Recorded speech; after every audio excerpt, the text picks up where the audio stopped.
Huh? Yes.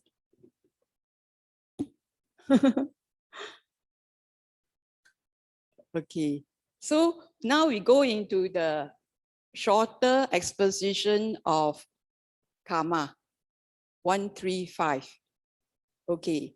So then now when we read the sutta, we like actually having a film in our mind. So we know where this place, this sutta was discussed. This was discussed in Jetavana, and it was discussed to Subha, the Todiya son. And Subha, the Todiya son, there is a background to it. Apparently, Todiya was a very rich and miserly man. And then he died. And one day he came home as reborn as a dog. And the Buddha told Subha that this dog was his previous father, and Subha did not believe him. So says, ask the dog to find its treasure. So the dogs went to look for the hidden treasure and dig out the treasure. So this was the story behind Subha and him being Todiya's son, that he was so miserly, he was reborn as a dog. Okay. Now, this also led Subha to ask the Buddha the following questions. And he asked the Buddha, what makes a man superior or inferior? What makes a human being superior or inferior? Who is superior and who is inferior? We all want to know that, right? Because we want to thrive or strive for something superior, right? So the Buddha gives this very important statement that we must remember. And what is this important statement? He says that we are the owners, we are HOBOR. I love acronyms. So it is oh boy. So he said this, oh boy. The Buddha says, oh boy, that we are the owners of our karma.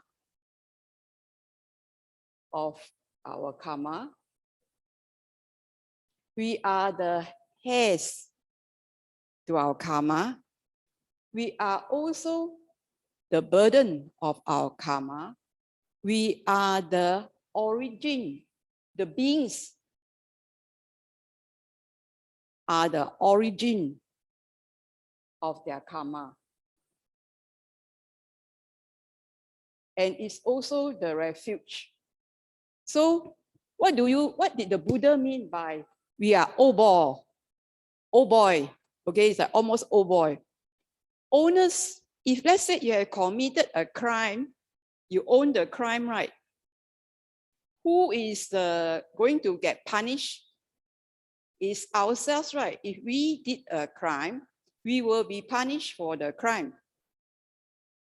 Okay, so we are the heirs to the actions we inherit these actions.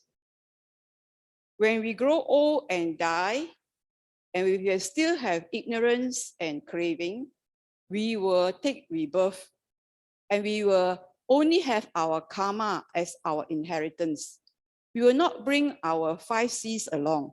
We would not bring our cash, our condo, our credit cards, and what other C's have you, right? But we will only bring our karma because we are the heirs to our karma. So just now we say that karma is volition. So in 12DO, we have ignorance, begets the volition or sankhara.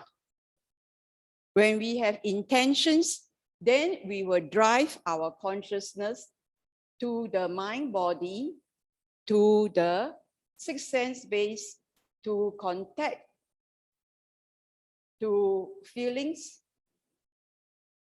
cravings, clinging, becoming, birth. So the immediate origin of birth is becoming. But the origin of birth is actually volition. So we are the heads of the karma.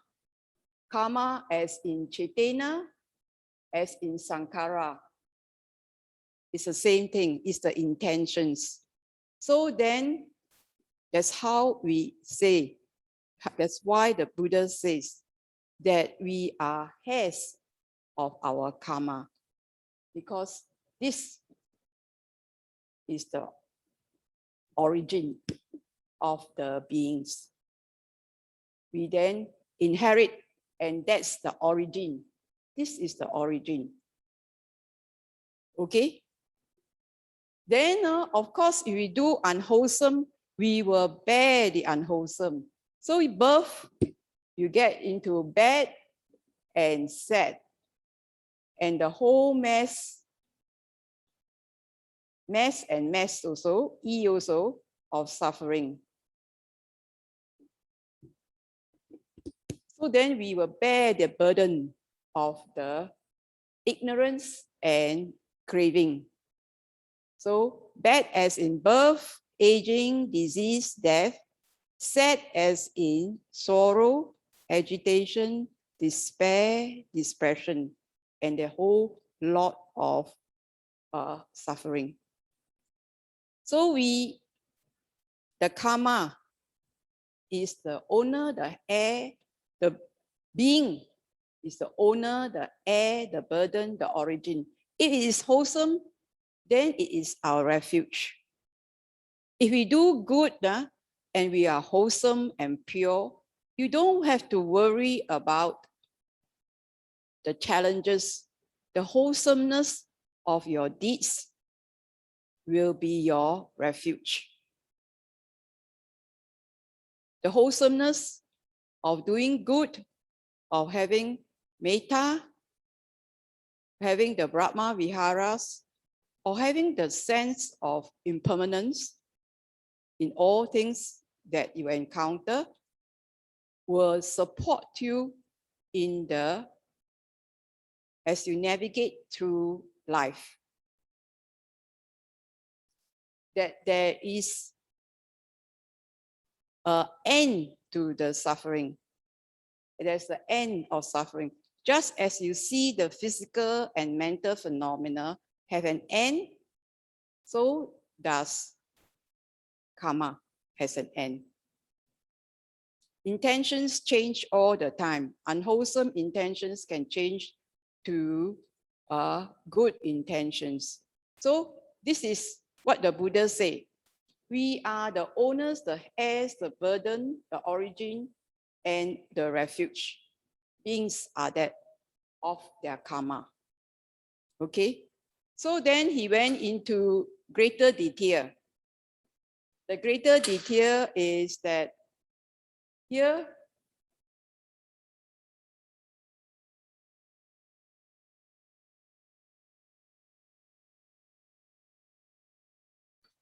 so the greater detail is, the next acronym is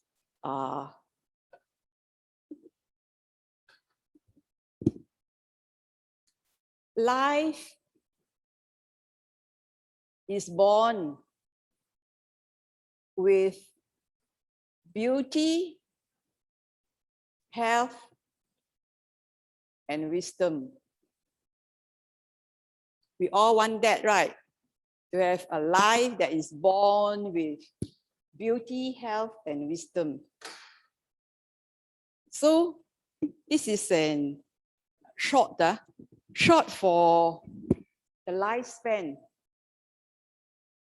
If the lifespan is long or short, depends on whether the person has killed. It will be short if the person's kills. Then if the person, this I here is influential. Is the person influential or not? Or uninfluential? Is whether he has given respect. When respect and honor is due. Okay. Or he is, actually this is influential, is envy. If he is envious, of others' gain and honor and wealth and etc., if he is envious of others, he would not be influential, right? So this is envious of others. So he is born high or low, is whether he is respectful or not of the people who are to be honored. So, and then those who are wealthy or poor, depends on whether they have been generosity to their ascetics, or generosity in the sense for those who are in need. Then beauty or ugliness is whether they are beautiful or ugly, is whether they were angry or irritable. If they're very irritable, then it's like ugly looking.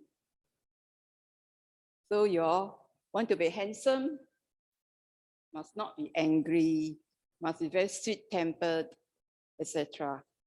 So if there's healthy, strong, healthy, or weak, it's because they had injured with a hand, with a cloth, with a knife.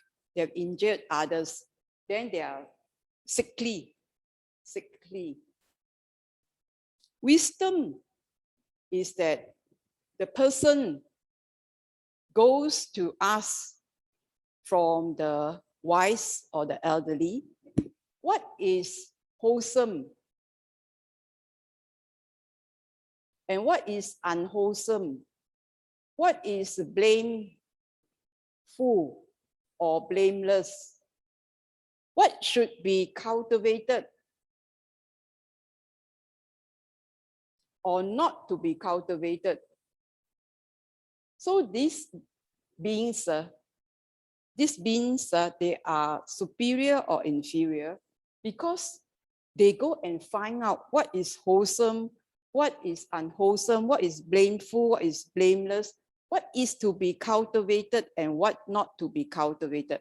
What, when cultivated, will bring happiness and welfare, and what, if you cultivate, will cause your unhappiness. So knowing this, knowing what wholesomeness to practice, what to be cultivated, then this person is wise. So there are 7 points here. So you generally talk about lifespan. So you can see the precept here, killing, injuring, right? You're envious or respectful or not, or generous or angry. So there's greed, hatred, and delusion. These are the roots of greed, hatred, and delusion, And here, the wise person is to smash the greed and hatred. You kill out of either lust or ill will. You are envious because of lust or ill will. You are not respectful is because of lust or ill will. And you're not generous because you want to keep your greedy or ill will. So angry or irritable is ill will, right? Injuring is ill will. So you can see that greed, hatred, and delusion has a part to determine whether the person is superior or inferior. So superior and inferior has to be is the result of an action. The action, the karmic action, whether there's killing, whether there's injuring, whether that it is generous or not, etc. So these are the very short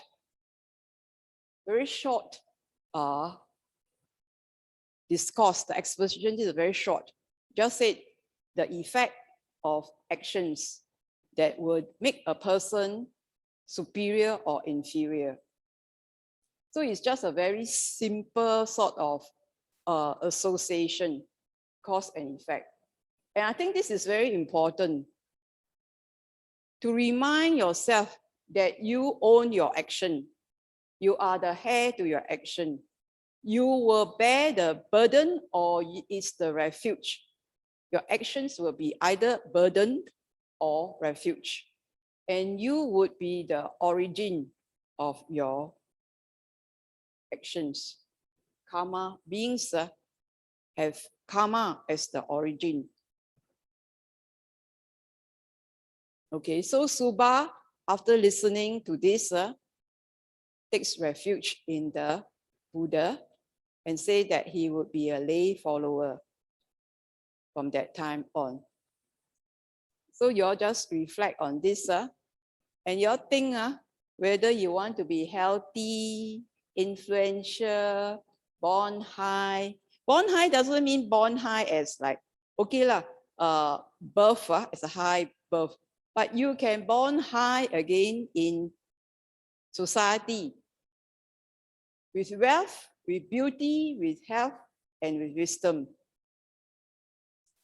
This is entirely up to you. Whether you will have long life, influential, high status, wealth, beauty, health, and wisdom. Every moment is a new birth. Every new moment is a good birth, a beautiful birth, health, wealth, wisdom. So it's not confined only to your birth. Every moment is a moment of birth.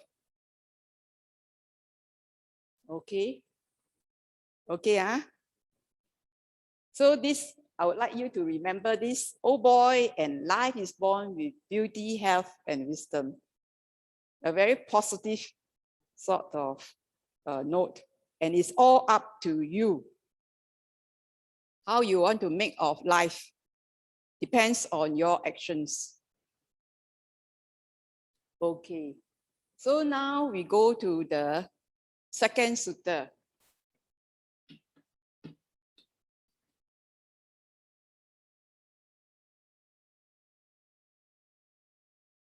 The second sutta is MN 136.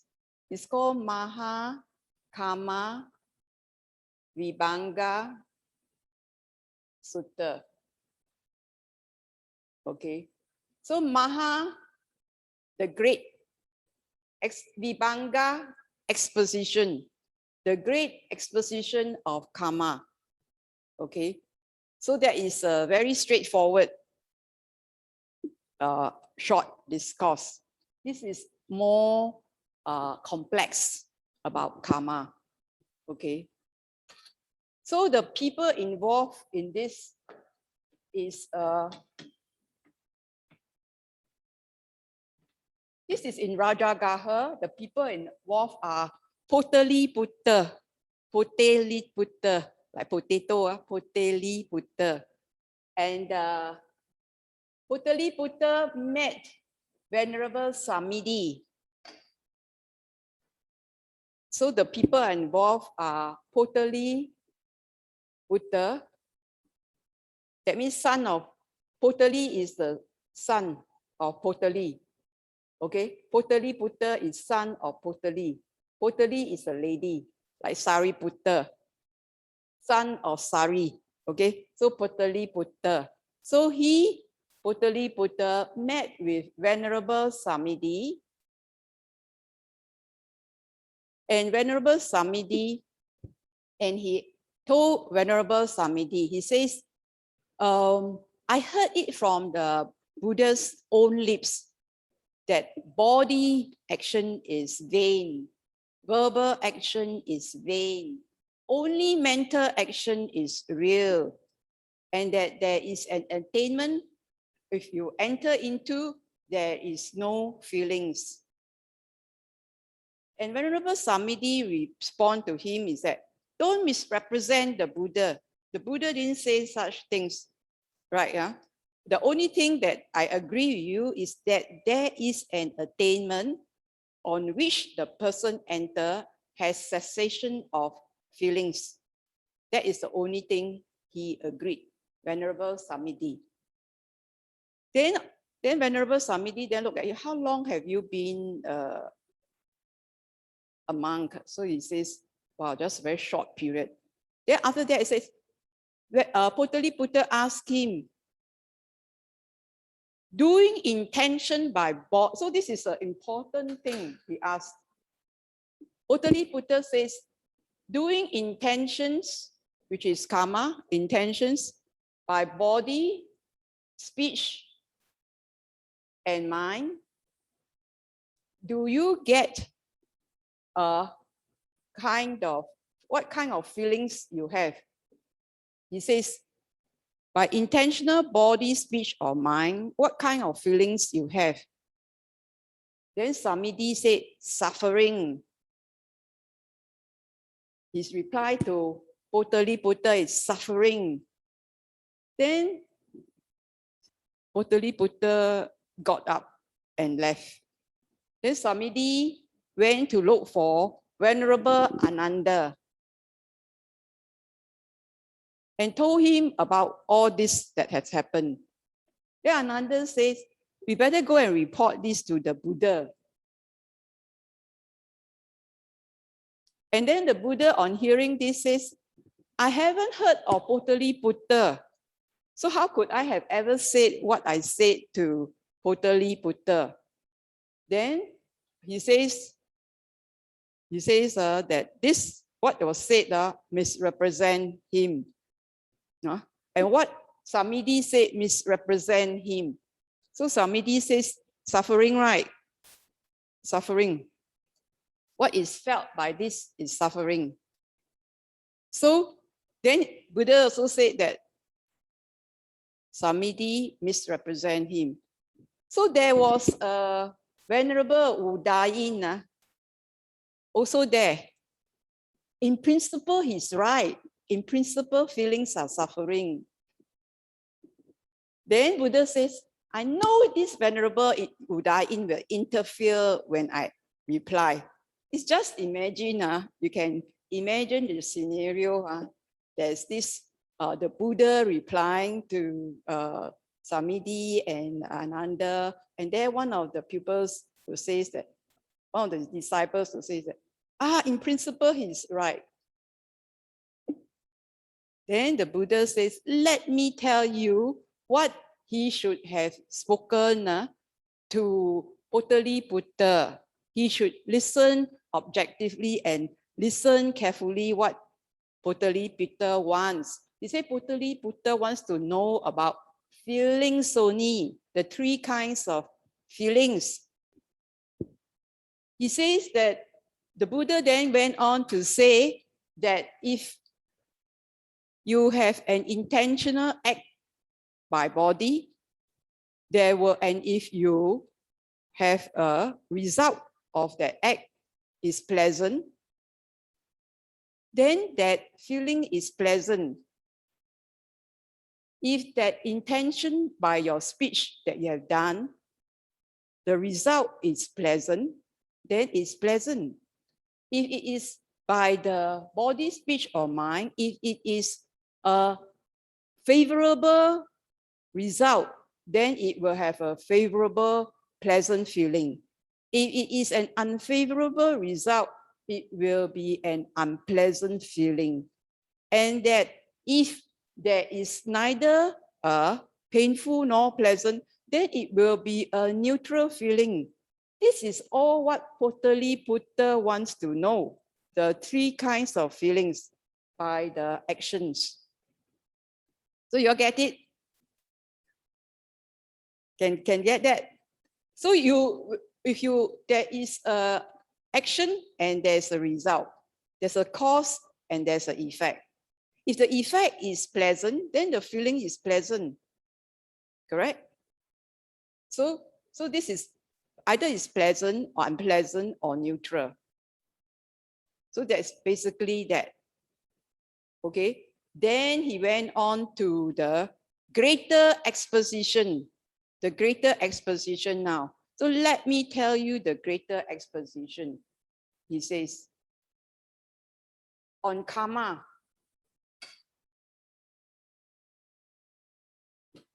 And what is the greater exposition in Kamma? So there are beings who actually, you're looking at the time, so we end this at 3:30, the sutta discussion at 3:30, okay? So not to worry, if you're looking at time 3:30, then what we do is that we will have questions from the sessions, and then after that, there will be a break, okay? So not to worry. So, okay, so he says, one, if let's say a person kills or break any of the precepts, okay, we taught just the precepts, so he says, you all know the precepts, right? So we all just say, break the precepts, break precepts. So upon death, this person will go to the woeful states. Okay. This is the expected cause and effect. Then there will be people who break the precepts and yet they can go to the happy states. Okay. Right. Then there are beings who did not break the precepts. This is number 2. Then there's number 3. There's those beings who did not break any of the precepts. And then they are reborn as in the heavenly state. Then there are those who did not break the precepts.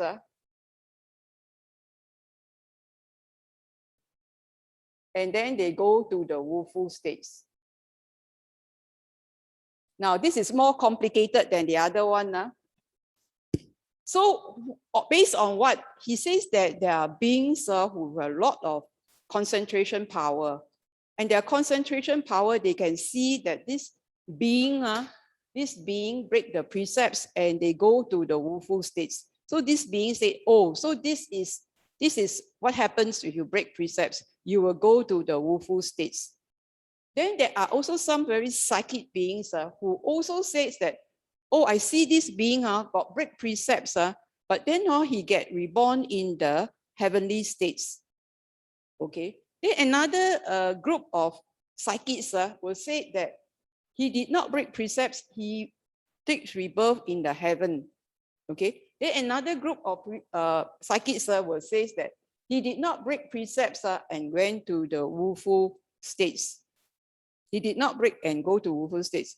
So then they all saw in their own psychic, looking at the past lives, they see this and then they say, this is true. This is true. Nothing else is true but this. So there are four kinds of people here.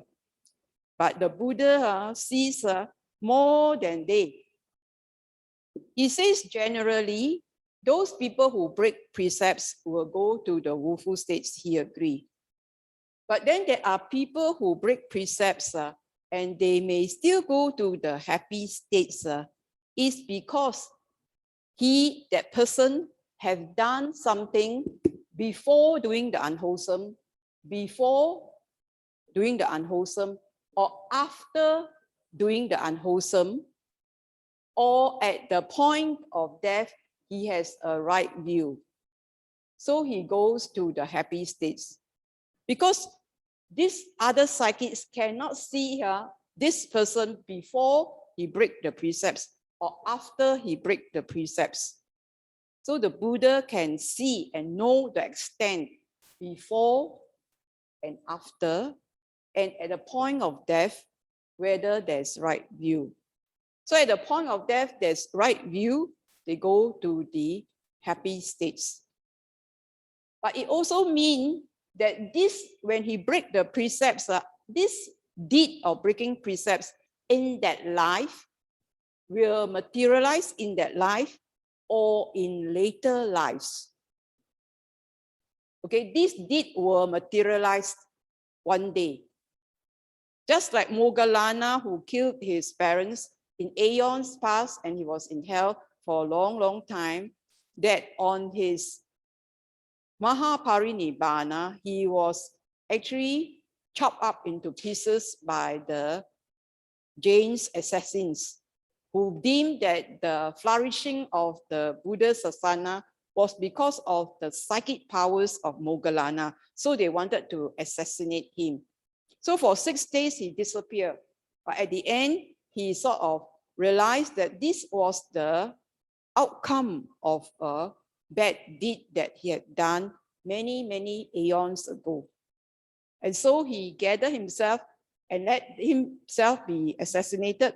And after that, he sort of pulled himself together and went to pay respects to the Buddha and passed on. And it also say that even though that one has realized some beings may still suffer the effects. Okay, and it is also said that it doesn't matter as long as one is realized, the nature of the death does not matter. You cannot equate the nature of the person's death to his attainments. So we do not want to say, oh, this person died in this horrific situation. His karma must be very bad or what. So there's no association with that at all. So karma, the nature of death, the contribution of karma to the nature of death is only 1/8. How the person dies is only 1/8. And how 1/8? Because the person dies maybe the 4 elements, the disturbance of the 4 elements, and the 5th is the all 4 elements interacting together, and then the karma, and either the person died because of assault by another or an accident. So these are the 8 causes of death. So the karma is but only 1/8. So coming back to this, so we do not judge another. Whatever he has done before, we do not judge. So then here, he did not break the precepts. Generally goes to the heavenly states. But this person is like a do-gooder, but doesn't seem that he actually goes to the woeful states. It's the same. They did not know before or after. Before or after this wholesome act, did he do an evil act? And did he have a wrong view at death? So this is more complex than the other one. So in the end, it is to say, do not judge any being. So every being before death has a potential to realize, right? Has a potential to realize the enlightenment, just like Angulimala. Okay, now. So these are the two suttas. So there are 15 minutes left, but I want to talk about another sutta, which I think is important. And the sutta that I want to talk about is MN 61.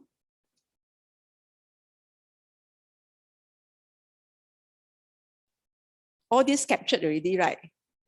All these are captured, right? Okay, no need, you can sit. This is good exercise.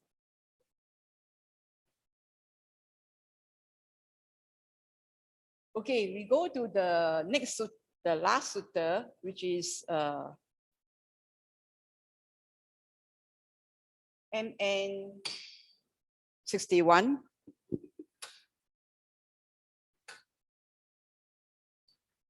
MN 61 is Ambalatika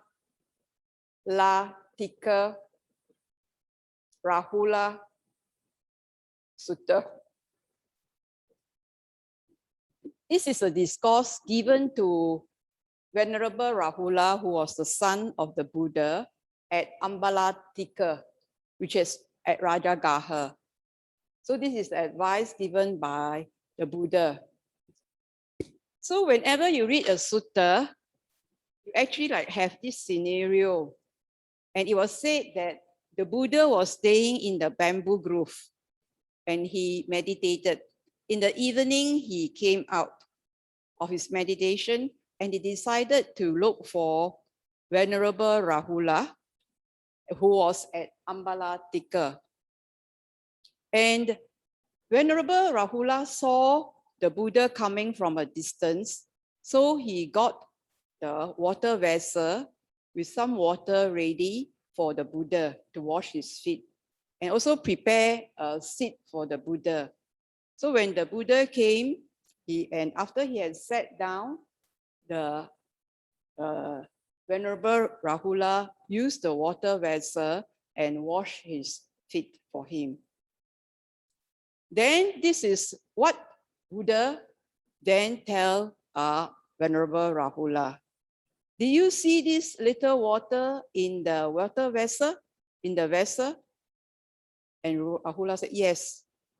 If you tell a lie, the practice of your recluseship is so little. So if you tell a lie, so if you can add all the, it can be break a precept, you know, but he chose if you tell a lie, then this, your practice or your recluseship. So we can use it to imagine the Buddha is talking to us. Your practice is so little if you break a precept, if you tell a lie. See the little water in the vessel is so little. Then he took the water vessel and he threw the water away. And as he threw the water away, he told the sun, if you tell a lie, you have thrown away the practice. You have thrown your practice away. And then after he has thrown the water, the Buddha then put the vessel upside down. If you tell a lie, your practice is upside down. Confused, right? Upside down. And then after that, he turned the vessel up. You see, it's empty. If you tell a lie, your practice is empty. So in that scenario and in an everyday life, he showed the sun the importance of the practice. And it's true, right? No matter whether a lay or rope, if you break the precepts, then it is very little. It's thrown away. is upside down and is empty. So he says that if you tell a lie, it is this. And then of course, in the, the Rahula was from this, the Kshatriya, the warrior caste. And so the warrior caste has warrior elephants. They bring the elephants to war. And then he says that when they have royal elephants, they have this task. The elephants, they are made to carry like consorts, etc. You know that the elephants, like, it's quite a domesticated animal, and these elephants are used for domestic work as well as for war. And then when they go for war, they are so huge, so the elephants will fight. He says they will use their tusks, use their forelimbs, use their hind limbs, use their whole body. And then if they don't use their trunk, because trunk is for eating, right? Taking food in and all that. So they will restrain from using their trunks, So these elephants will restrain from using their trunks, but they will go all out to fight in the war. But then if you see, he says is the warrior, the jaga. Notice that this elephant, this warrior elephant would use his trunk. That means he's all out for war. He's all out to cause damage. He says, if you tell a lie, then you are all out to do evil. If you tell a lie, there's no evil that the person will not do if you tell a lie. So a lie, take a lie. Oh, there's a word, a man takes a drink takes a drink, the drink takes the man, die after drinking too much. But it's a similar thing. A lie takes a lie. The lie takes the man, because he's so confused, he also forgot what lies he have done. And then the thing, he might just break all the other precepts. So he says, there is no evil that a person will do if he tells a lie or break the precepts. So he says, don't break any precepts. So then he asked the son, what is this mirror for? And the son says, it's for reflecting. It's for reflection. Then he says, yes, and you must reflect always. So he says, before you do anything, you must reflect whether what you are doing will cause harm to yourself, to another, or both. You must reflect whether it will cause harm and injury or hurt yourself or another before you do, by body, speech, or mind. Before you do, so it means when you meditate, before you think too much, when you're supposed to meditate, you get distracted, then you have forgotten what you have set up to do. So before, you must set your intentions right. So if I'm going to do something, I'm going to speak something, will it cause hurt to myself, another, or both? Before you think something, I cause hurt to myself, another, or both? So you must always reflect. He says, before, and if it causes hurt, you must not do. It's very simple, right? You have to reflect. It's going to cause hurt to myself, to another, and both, you will not do. And while you are doing, if it causes hurt yourself, another, or both, you have to suspend the action. That means you have to stop. While doing, you have to stop.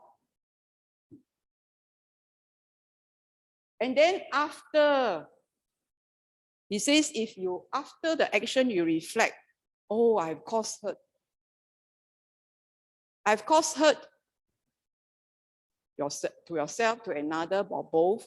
Then he says, for body and speech, you have to tell your teacher, confess this to your teacher or your spiritual friends, good spiritual friends. And then restrain yourself from future such acts. But if you say it's for your mind, then you should be totally disgusted with yourself. He says if you have this, you should be totally disgusted with yourself and never to have those thoughts again. So he tells that for the practice, you have to do this. We have to reflect again and again, before, during, and after, whether it causes harm to yourself, to another, or both.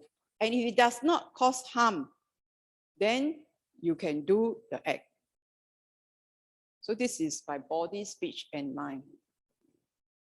So this is the sutta that he gives to his son at Ambalatika.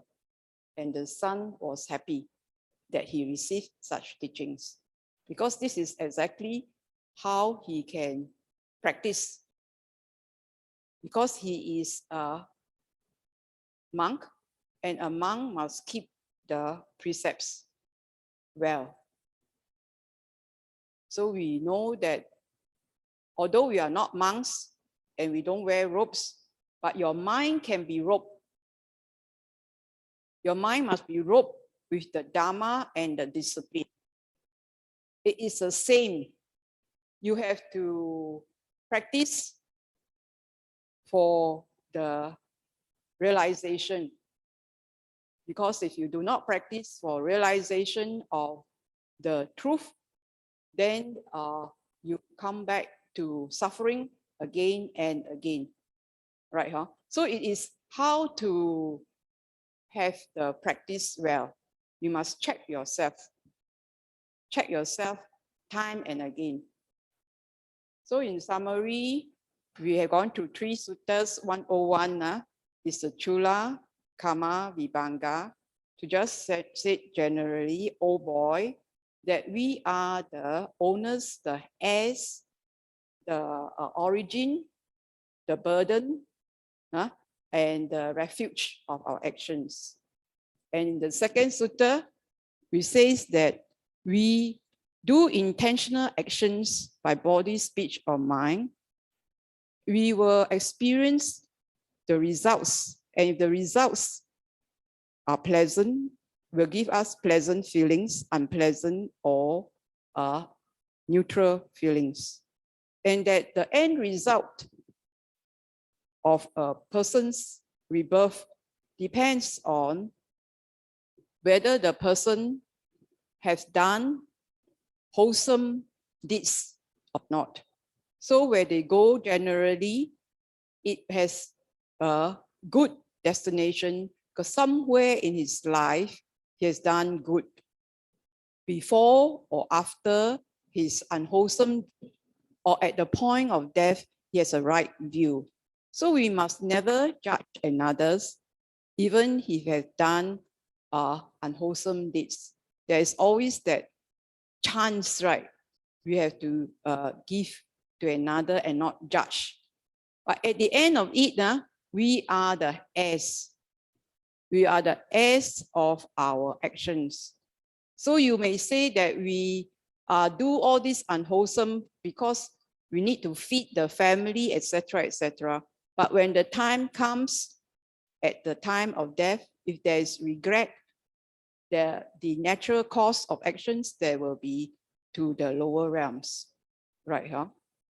So here we want to talk about how to practice, is that we must practice well, so that the practice is not littered or thrown away or upside down or empty.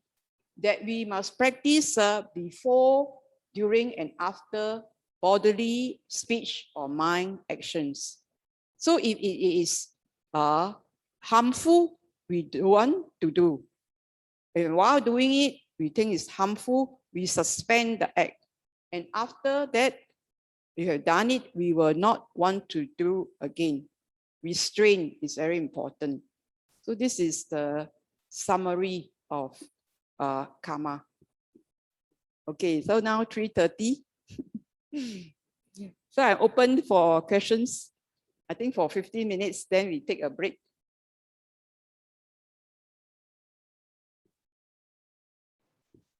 Hi everyone. Yeah, so if you all have any questions,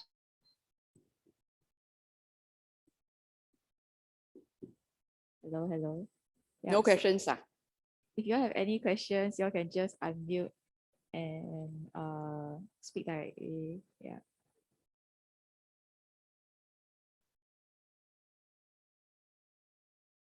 Okay, there's one question. You read. Okay. So it's by Brother Heng Soon. Okay. Okay, he said there is a common example explaining karma. For example, unintentionally stepping on an ant. Oh, And in that moment, you will not have created karma only until you have noticed and feel bad about it. And about it, is there negative karma and unpleasant feelings? How about in cases where we have good intentions, but because of ignorance, we hurt others unknowingly? Like for example, like how some parents are so overly protective of their children because of care, but it leads to them being spoiled or rebellious. How will karma actualize then for the parents, since the child is just reacting according to the environment that they are brought up in? okay. So the first question is that you step on ants. So stepping on ants is unintentionally. So there must be an intention, right, for the effect. So if you just say generally, cause and effect is like bouncing a ball, or you're playing a boomerang. So this cause so that if you intentionally like bounce your ball, then there is an opposite effect, right? So when you actually have no intentions at all, that means the ball is not bounced. So that means that there is you didn't have intention to kill the ant. So there is, in that sense, although the act was done when there is no intention, then there is no effect. Okay, but of course the ant is dead lah. But on the mental aspect of it, so of course you regret. So then what would you do? Then you have to be more mindful when you walk next time of the animals or the ants that are along the path. So then now that you know already, then it says, okay, apologies, then what am I to do next? That means you must be very super alert when you're walking. So this is what it means. So, okay, so then this is also to say that there were people who actually, there were monks, who actually were preparing the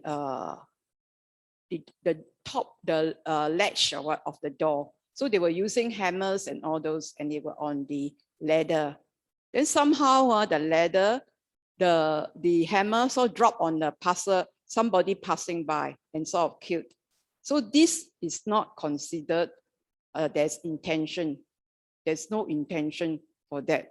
This is just to say more grossly, they are talking about whether there's killing or not, because in the sutta or the parajika, there are 4 parajikas, of which the monks, if they have committed, will have to ask to be disrobed. First parajika, if they have sexual intercourse, they are asked to disrobe. So sexual intercourse of whatever form is to, or you committed sexual abuse, it is the first parajika. That means for such a basic third precept, where sexual misconduct or sensual misconduct should not be done, and it is done, then it is called you are defeated, and the person is asked to disrobe. And then the second is stealing. if the monk has stolen, he is also asked to disrobe. The third, if he has killed a human being, he is asked to disrobe. Then the fourth, if he say he has attained, falsely saying that he's attained, and actually cannot say he's attained, because when you say you are attained, then the devotees would want to give offerings. So this is like cheating. So this is also parajika, which is considered the monk must disrobe.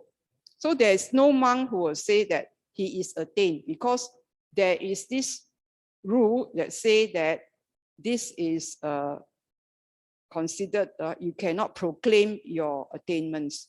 So in that stance, that intention, we said that intention of that monk preparing and the hammer sort of dropped on somebody and killed him. So this is one of the, this does not consider killing because there is no intention. So they cover a lot of areas of killing and not killing, right? Huh? So as long as you do not have intention, it's called there's no killing. So also another about this killing, so the Vinayas have a lot of stories you can read.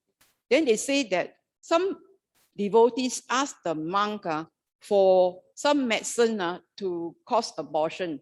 And if the monk gave something and caused abortion, that is killing also. And if that, so it covers a very wide area on just one sentence about killing.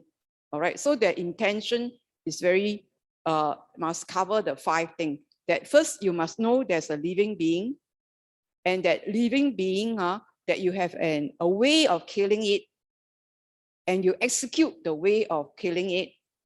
And after that, the being is dead. So then it will say that this is the intentions. That means it's premeditated, the intentions of killing. So we have to take care, because we are moving in an environment. We are not just alone, we are living in an environment. So we have to be very careful of all other living beings that we are, as we navigate through our environment. So we must keep the environment clean, so that we do not encourage, such, or make it clean so that there is, you can see the path is clear.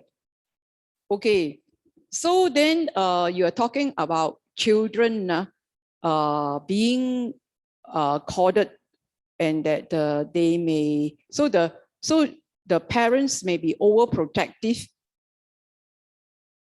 So overprotective of their children, right? You're saying over and okay. So this when we talk about wise, so then when you talk about wise, then the parents have to be wise. So wiser, they either listen to people who are expert or people who have brought up good children, or generally good upbringing. So it is values that we have to impart on the children. So what guidelines do they have to impart on their children? So they must have a spiritual guidelines. They themselves sort of grow up and reach puberty and reach a marriage age, and then they just sort of get married and have children. But are their minds mature, or their minds, are they still childlike, that they would just for pleasant things, give pleasant things, etc. But the mind must be mature enough to be able to care for another being. So if, let's say, they may not have good examples of their parents, or then they must look for the spiritual guides. So in the spiritual guide, see what the Buddha taught the Rahula, the values of the precepts. So you must guide the child not to kill, not to steal, not to overly enjoy sense pleasures, like maybe looking at the handphone too long or play games too long. and do not lie, right? And not be intoxicated in a sense, addicted to games on the handphone or the computer, etc. So there must be values that the parents must have. If they do not have wholesome values and they do not know what is unwholesome, then how to guide another? Because the parents are supposed to be the first teachers. So they must know, the parents must know what is blameful and blameless, what is to be cultivated and not to be cultivated. So they must know. So they must walk the middle path. They cannot overindulge their child. They must be able to discipline their child. Because you have to guide them on the road. So you may be born in a good family, so it is bright. But if you do not have good values, that bright nature of where they are born in, they may turn bad. Then they become bright to dark.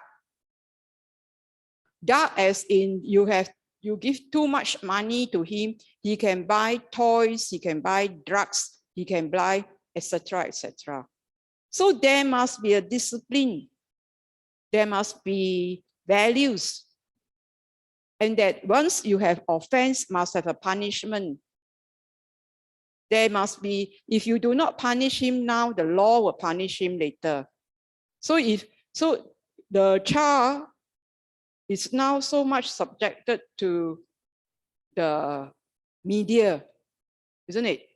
So if you have no good values, if you don't know how to discipline your child when young, how do you expect, when he's older to listen to you? And then you have to be a role model. And the emphasis of studies is not studies, of course, you must learn how to investigate and learn things. But then there must be a balanced attitude to studies and housework, domestic work, and they must learn how to function as a human being. It's not all only coded in their pleasure worlds. So they must learn how to, although you say that they have good intentions, but they don't have wise intentions. So they must learn to know what are the wise intentions to have for the child. It must always be in the middle path. No overindulgence and no over text. So they say the Buddha in the Dhammacakkappavattana Sutta says, no indulgence and no self-mortification. No self-indulgence and no self-mortification. So it must be a middle path. There must be enough study, there must be enough play, there must be enough work, there must be enough responsibilities as a child, as a student, whatever, there must be a role that the child plays in the family, in society. It's not only himself is the ego. It's not the only one that matters, all others not important. Not that. It has to be a unit in the family. Your brother, sister, whatever, you have to support the family.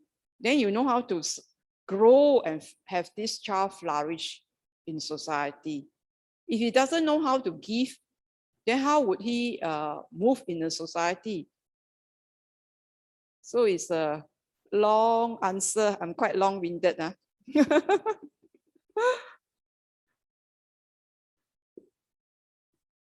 Actually, the person who asked the question just wanted to know if that is considered negative karma, even though you have good intention, but it's not wise. So the negative karma is that, so you do an action. So the action is not a wise action. You will then experience the effect. The effect is a negative effect of being rebellious or being spoiled or whatever. So this is the effect that you see. So you have to be a thoroughbred. So that means you must be a good trainer. You must be a good trainer to train the children. If the children or the pets or the animals don't turn out well, there is a problem, then you must be able to seek help from counseling or whatever. Then you must be ready to change, to sort of like move your path back to the right path. And then one must not be fearful of effects. So you say, oh, this is effect. Then you must change. The possibilities are there if you change. So if there's unwholesome, you go back to wholesome. So the effort has to be there. It has to be a lot of effort. Without effort, no, how do you succeed? It must be effort. And that you have confidence that you can succeed. Okay, thank you, Dr. Ng. So we have another question. So we have another question. This by Sis Anitra. She asks, how does one practice being disgusted with oneself for unwholesome thoughts without it becoming self-harming or self-destructive? Looking at one's mistakes honestly and not sugarcoating, it may not be very easy. I can't really, can you put it big so I can see I can't really hear what you say.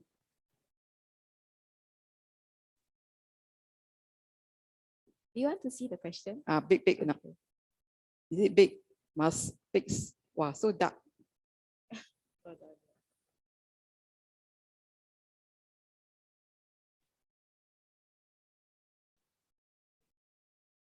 You read louder. How does one practice? How does one practice being disgusted with oneself for unwholesome thoughts without it becoming self-harming or self-destructive? Oh, right. Looking at one's mistakes honestly and not sugarcoating, it may not be very easy. Okay. Disgusted. Right. Okay. So there are a lot of things happening, right? There's a lot of things happening in the world today. It happens in the Catholic priests. I think in the Canada, in Poland, in France, USA, there were a lot of sexual abuse of teens and maybe children.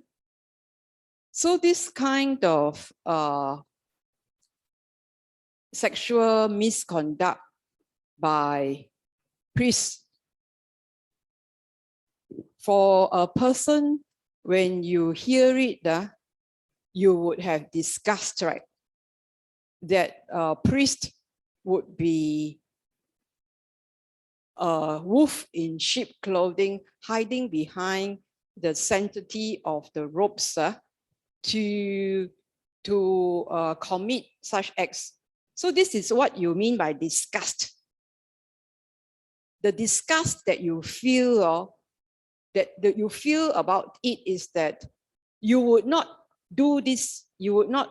It is done by somebody that is deluded and sick, and that you would not want to do it. So this is the kind of disgust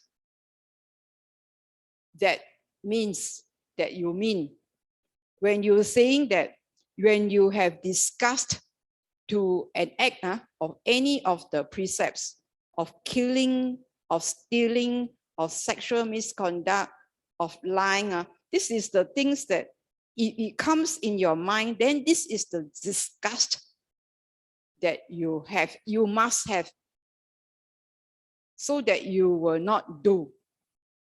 Or of course, the fifth precept we must not ignore, that is to take any intoxicants.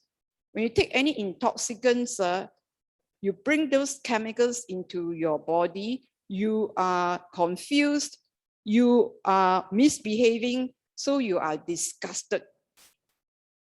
So this is first, you must feel disgusted in that sense. The disguster means that you will not commit those acts. It is very simple. Don't confuse the matter. These acts that you have, this mental act that you have, you will not commit them. So this is the function of having the disgust. Okay, so this you must be very clear why we need disgust. Because when you are disgusted, you will turn away from doing such an act of breaking the precepts. Because for the stream enterer, there are two requisites that are required. That means there is full confidence in the Buddha, the Dharma, and the Arya Sangha. And the second is that their precepts are impeccable, means they would not break their precepts at all. That is the stream enterer. So any priest who have break their precept is not even a stream enterer. And this being will go to the woeful states. So this is the thing that we're talking about, disgust. Okay, so don't confuse of your own reaction or your own tendencies. So this is the function of disgust, to turn away from those acts that cause harm to oneself, to another, and to both. So you must be clear. This is the disgust function. Now, how you respond to it by self-harm, this is unwise. This is a response that is not advised. The Buddha says when you stop, when you disgust, you turn away and you do not repeat. Now you must not have a tendency to self-harm or to admonish yourself by causing self-injury. This is to add more damage. So you must, if you have this turning to yourself, turning on yourself, then this is unwise. Causing self-harm is unwise. The Buddha just asked you to stop, develop and cultivate. Because causing self-harm is injuring further, injuring a being, causing harm to yourself. So it must be very clear his words. If any act cause harm to yourself, like you say self-harm, this is exactly what the Buddha said. Do not cause harm to yourself, to another, and to both. So you must be very clear. Disgust is for that previous action. Further action is to cultivate all the positiveness of wholesomeness, of the clarity in knowing what is wholesome. And wholesome does not cause harm to oneself and to another. So to me, I think this is a straightforward question. Do I answer it? Because that's what it's asked, right? Disgust may cause you turn yourself. So these two different things. You must not confuse. Thank you, Dr. Ng. Okay. There's another. Okay, another question. There's another question. So, okay, so previously is talking about self-harm. Now we have someone who asks like, if we create negative karma, how should we repent? So for example, if we ever do kill ants intentionally because they manifest in the household. Oh, right. How to repent? Okay, so so we all say that we have ignorance. So in the 12DO, there's ignorance, and when there's ignorance, then there's volition, consciousness. So the ignorance drives. So now you already know that killing is harmful to other beings, then you stop it. So the action is to restrain for yourself from doing, abstain. So you see the precept is, I abstain from killing. So you do not sort of like beat yourself up, because that was ignorance. Previously, when it was done out of ignorance, or done out of ill will or whatever, so then that is over, the past is over. So you must make an attempt to do not kill any living beings. So then you must keep your place clean, so that, because ants are there, because there's a source of food, there is food there. Ants only go where there is food to eat. So you must make sure your place is clean, that there is no ants. So you must clean your place. You don't have to be obsessive about it, but keep your place clean and keep the food in the fridge, or you pack it up so they don't smell your food. Then the ants won't come, right? So the repentance, so you don't need to. So, okay, let's say you have done a deed before that was unwholesome. So you do not need to revisit it again and again, because revisiting it doesn't helps. So if you had done it before and then you decide already, you make a determination that you will restrain yourself in future from doing unwholesome, and you plan how you're not going to do it. Like, for example, you said the ants, make it place clean, as tidy, etc. Then you make sure that it is done in that way, and you do not intentionally kill any ants or animals or cockroaches, because they are still a living being. So now the thing here is this: if you dwell in the past, you can't move forward.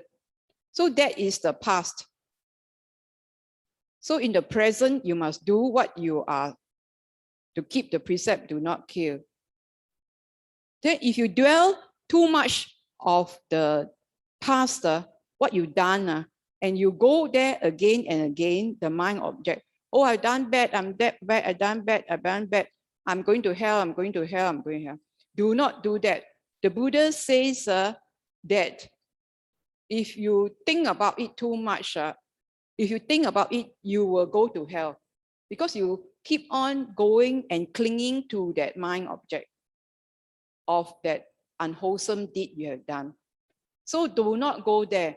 So in the time of the Buddha, there was this school called Nikanda Buddha, or the Jains, who says that they must self-mortify because their past karma is so heavy.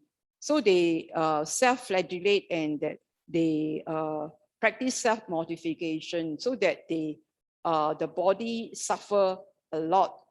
But the past is gone. He says, you done it already, you forget about the past. You just have to restrain yourself from doing the bad deed in the future. This is the way to go. And do not go back again and again. Otherwise, it will cause negativities in the mind, because you keep on having that mind object. When you keep the mind object, it will grow, expand. It will populate your whole mind. You cannot move forward. You'll be so depressed about yourself. So there is a possibility of more positiveness, of penetrating through to the truth. Because you see Moggallana example, you see Angulimala an example, and there are beings who strive and overcome their problems. And dwelling on the past doesn't help. It's like it's past already. It's like you eat and you pass out and you have to flush the toilet. You don't keep on looking at the toilet and not flushing it, right? You just have to get it, move on, you just have to clean up the toilet. You don't keep on looking at the dirty toilet, okay? It's unappetizing, right? Yeah. Okay. So we have some more questions. Okay. So someone asked, what about research, for example, vaccine development, which requires animal testing or public health operations that requires culling of animals for population control? The intentions for both are good, but it brings harm to other beings. So you answer the question yourself, right? So so you are saying that at one point, no need, no need, thank you. So at one point, there's this research. You see the research on animals. So once you use research on animals, you're causing harm to the animals. So this is considered unwholesome. It's very clear about that. So this is very clear that doing research on animals, and if you cull them, you harm them in any way, it is unwholesome. But there is no two way about it. There's an end result. So the end result, it appear to have a wholesome effect. But does it? So this question, this research means you investigate. So the atomic bomb was a research thing, Then the person who discovered the atomic bomb, the nuclear fusion, didn't intend it to be used that way, but others have used it that way. So the research, the doctors of the past, they research on themselves first before they give it to the patients. So they themselves are the guinea pigs. So you have the last century, those who did the research. But this is, now you have research on animals. So to me, it's very clear that animals, we have to respect the lives of animals. Animals have a consciousness, and they also treasure their lives. We should not consider them lower beings. If we consider them lower beings, and that we human beings are more superior, are we? And this relationship between humans and animals, if we see ourselves higher, then we cause more harm to animals. This is not humane. So I think not going to elaborate too much. Otherwise, scientific research will say that without use, it is just your intention, right? If you want to prove something, it can be done without this other means. It's just your will to design a way, and you prove it in a way. But this is a bit complex, bioethics, etc. So to me, it's very clear, because you do not see the effects of harming, it will bounce back to you. So you don't, the person may be very, what you say, have saved the world, etc. Very do a lot of other wholesome, but you don't know, then he doesn't know why he suffer all other ill effects. You never know, because it is not on the practice, that is actually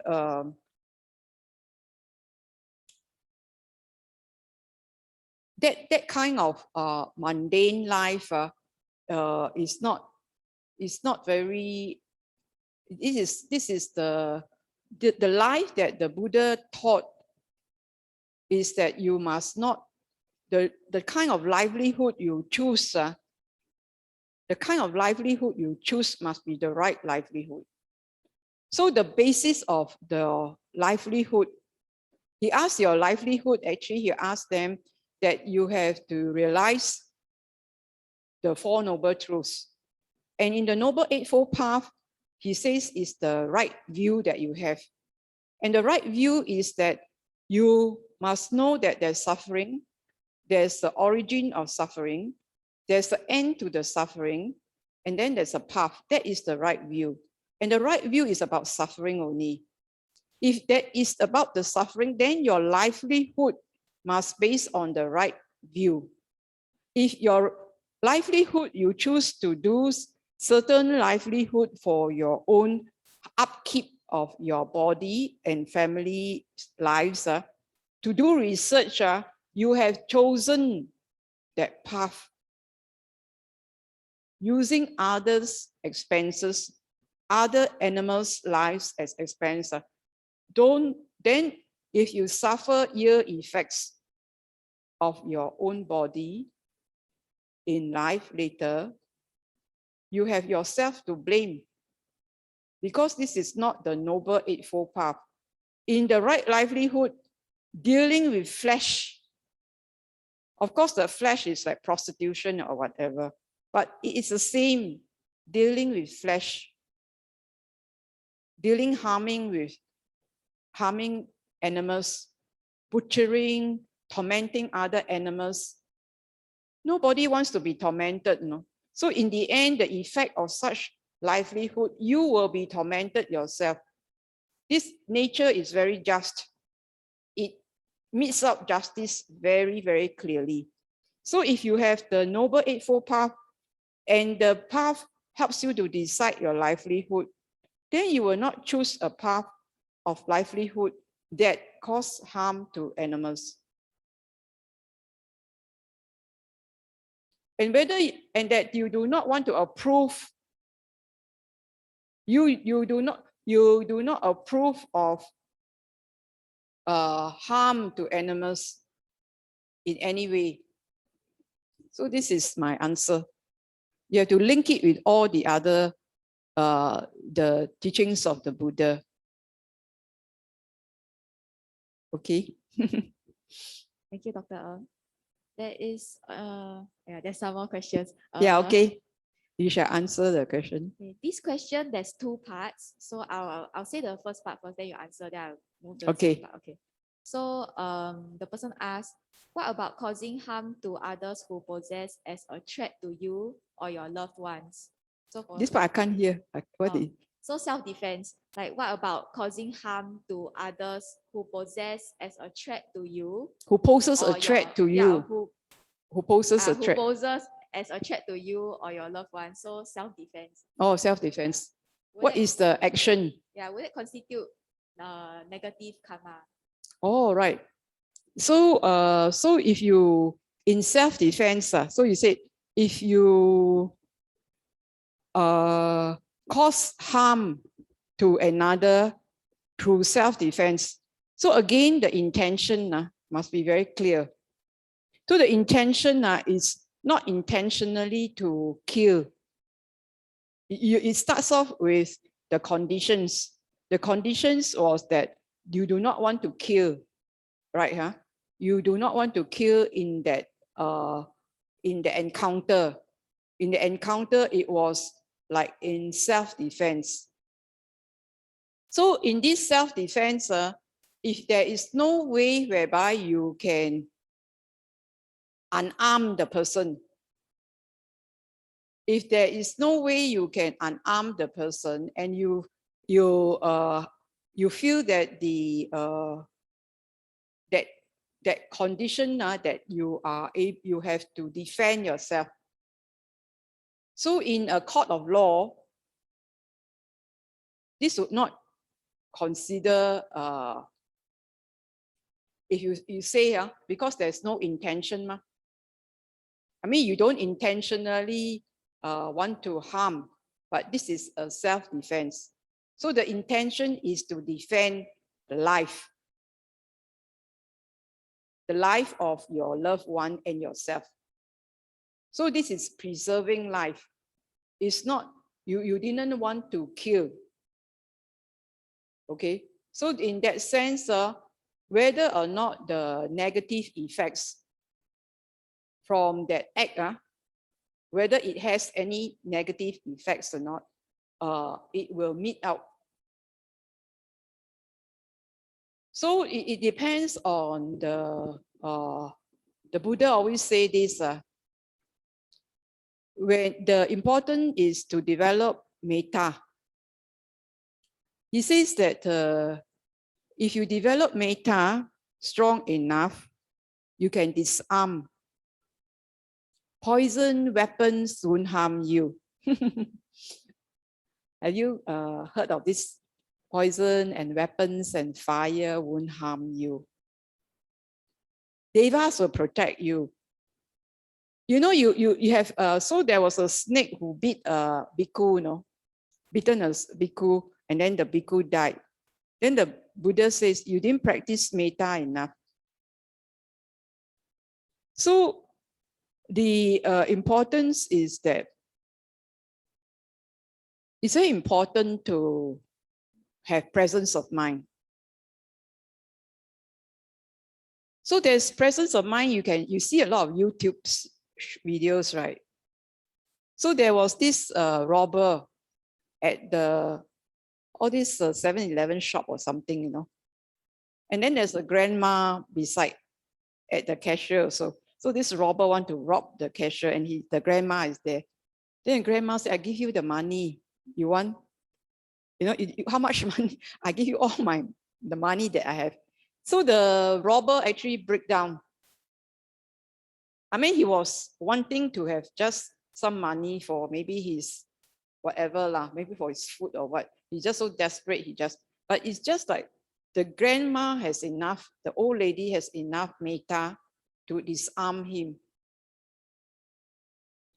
So this is just said not to say that. So he said, sometimes they want to harm. There is there is something beyond that. Whether you have enough courage or presence of mind to talk or not. So it just depends. And then the thing here is that the situation, you have to be savvy also. Don't put yourself in a harmful state. And the Buddha will say, foolish people goes out at night, right? In the middle of the night. The middle of the night, those people would do things in the dark, in the shadows of the darkness. More evil people abound. So don't go out in the middle of the night. I know he tells you, there are certain things don't do. So you don't encounter those evil beings. So that you don't have to defend yourself. You don't put yourself in a situation where you have to defend yourself. You don't go to a situation where you meet evil people. You don't go to a lounge, so you now at this time where you have a lot of illness or COVID around, you want to protect yourself, right? You don't go around and where there's lots of bugs around, right? So you must know what is good for you, what is not good for you. So there's a sense, there must be a wise, where the wholesome, where the unwholesome. You must know, you cannot be blah, blah. Don't know you must know where are the blameful places, where are the unwholesome places, where to avoid and all that. So you must know all this. You must keep your door locked. When you go to a house, you close your door. You don't let you must guard yourself. So the Buddha said, guard your sixth sense doors. And then you practice your loving kindness. Then you can overcome without having to raise a finger. Like the Buddha, when Nalagiri comes, the mad elephant, he would just have enough laser power metta to calm him. So we have to practice other skills. If we don't have those skills, we have to bring it up. We have to practice it.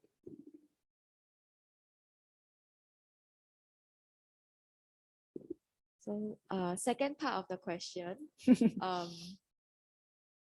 Okay, so to summarize, what kind of advice can we give to individuals who consume intoxicating substances? Mm. What can we say to them to make them stop or quit? Okay. So it actually, you have to depend on the person. It has to depend on the person, why the person, that means you must know the person so that you will use you know how to push the right button. Or you are just generally saying something. So if I don't know that person, then it's a general advice. So the general advice is intoxicants. So by the word itself, intoxicants, what does it do? It intoxicates. Intoxicate can be caused by many substances. So there are drugs, and there's alcohol, and there is cigarettes, and there is now there's a social media addiction. You all need to look at the WhatsApp.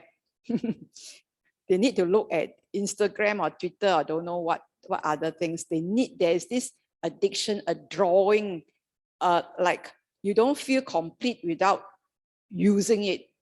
So this is like addiction. That means there is a inclination, there's a movement towards it, towards that object, towards that contact. You must touch it, you must hold it, you must grasp it. This is addiction. So everybody has addiction. And if you know addiction, because everybody grabs at things, even like you grasp for whatever you are grasping, so that is that addiction. Attachment. So addiction is attachment. So this attachment will bring grief. So it depends on who I talk to. So it is totally unassociated with IQ. Addiction is totally unassociated with IQ. Intelligent quotient. This one you have to appeal to the wisdom quotient. The IQ, the person may be very well educated, who can score a lot. So Epstein, the pedophile, his IQ is very high, right? He can amass millions, he's a billionaire, and he moved around in the higher circles. So we all know that there are several figures who are associated with Epstein. You all know who's Epstein? Okay, so you know. So IQ is not associated with wisdom quotient. So they are addicted to their sexual habits. They take delight in it. So the Buddha says that as long as you take delight in it, you will take rebirth in wherever. So this addiction is very hard to break because there is a delight. So the Buddha said, craving, as long as you delight, even delighting in the Dharma, you will take rebirth. Because that delight, you can think of the delight you ever have, that delight, and if you still cling to that delight, you will go there. So IQ and WQ is totally different, especially on the path. So a person who knows themselves, their mind, goes to the object in a tendency, with that inclination. It goes because it gives delight, it's very fast. The neural pathway is very fast. Oh, I want it. Book. Every morning they go for the whatever, the WhatsApp or what. Everything they must look at what's the social media, the how many followers, what are their comments, whatever. No? So there's this addiction to it because this is like infectious throughout. So they must recognize that it's an addiction. Without recognizing it, it's very hard. So they must recognize that it is suffering. So it goes back to the Four Noble Truths. If they do not consider this suffering, they won't abandon it. Because if once they know this is suffering, then the second noble truth comes in. Because they suffer, they would abandon.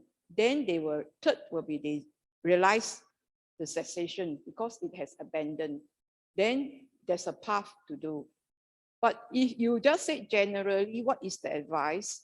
It's the same advice as advice to people who are addicted to samsara. How you're addicted, how do you advise? Do you know you're suffering? What's that suffer? So they say smoking. So smoking is actually the anapanasati with the cigarette. If they don't have the cigarette, then they just breathe in and out, maybe they would be okay. But because they feel relief, because they are in the act of breathing in and out, but together with it, they have added the nicotine, the addiction. So they have blunted the joy of breathing in and out with a cigarette. So here we have alcohol, etc. So some people take to alcohol because they are in their doldrums, so they need to like elevate their doldrums. So they need to elevate their mood. So they take alcohol. Then like you say lah, a man takes a drink takes a drink, then the drink takes the man. So it's that this consume. You consume something, then you are being consumed. You are being devoured by the object that you are taking. So we have Michael Jackson, right? He wants to sleep, right? Then he said, inject, then overdose. So there are many people who want to have that high feeling, right? So the dose get higher and higher and higher because they want to relieve their first love. Their first love is their first pleasant thing. They want to have that same joy, but it will never be the same joy because every moment is different. So you have this serial killer. So you have the serial pedophile. You have the serial sex offender because they're looking for that first feeling. So they must know that they are addicted. If they do not know they're addicted, they will repeat offense again and again. They must be the one to determine to break it because they have this delight. How not to have delight? So the Buddha will say, the foulness of the body. For the sexual pedophiles or person who misconduct themselves sexually, to see the body as a foul object. What you eat, after that, there's shit, and you have vomit, urine, you like all those things. Why don't you keep the feces there? It's part of you, isn't it? All these discharges are part of you, Hey, these discharges come from this beautiful being, So these are the foulness of the body that they have to see. And that these sensory feelings, and they go for the feelings, the pleasant feelings. Feelings is just all those nerve impulses, right? On, off, all these feelings are just arise and pass away. Like an impulse, like your pulse, arise and fall, arise and fall. And then they are going for this arise and fall, arise and fall. They don't realize. So if they want to know, they have to want to break. What kind of advice? You can talk until the cows come home. If their mind has no determination to change, it's very hard. Of course, you can tell them, as usual, cigarettes give you lung cancer. They have all these packages with all those ugly pictures. They are still taking the ugly pictures. They just ha, and then they just take . So they must be the ones to know is suffering. Then they will abandon. They must be disgusted. Then they will abandon. They must know that it is causing so much harm to themselves, to their families. Then they will abandon. But meanwhile, others will have to suffer, with them. And then in order to be wise if in the family, then you have to advise the person, you must see the signs, you know. Then you must say, and then even if the person is a gambling addict, if he break, and if you like go in a debt, then he go to jail, and let him go to jail and don't bail him out. Let him suffer if he knows, so that he know the action of his consequences of his actions. You must know suffering, then you will change. If you do not know suffering, you may not change. Not very, yeah, and then there's a textbook way of telling people how to detoxicate lah. So you can Google and advise, but this is the other advice that I'm saying in according to the Buddhist teachings. Thank you, Dr. Ng. There's one last question. Okay. Yeah. So in the event of a murder case, will the judge who sentences the murderer to death sentence, or the police officer, I don't think it's a police officer who carry out the death sentence, but the person who carries out the death sentence, does that constitute bad karma, and what kind of consequences will they face? All right. So you're saying that, I think I remember this.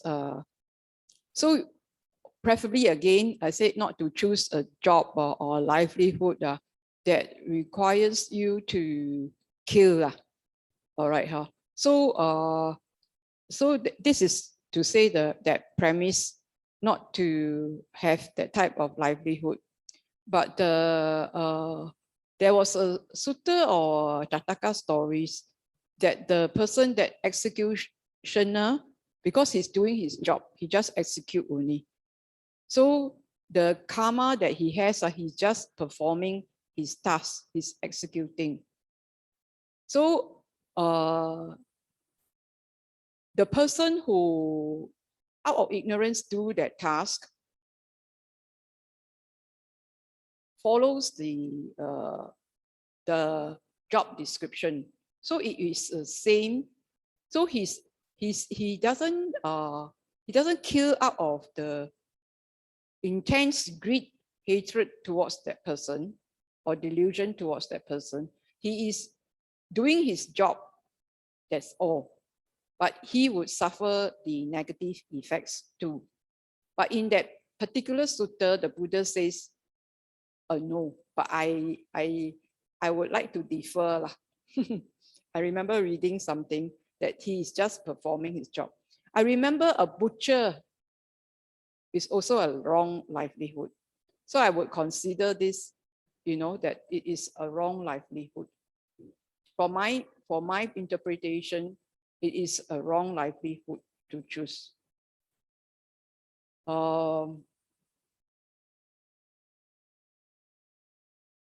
That's basically it from my aspect.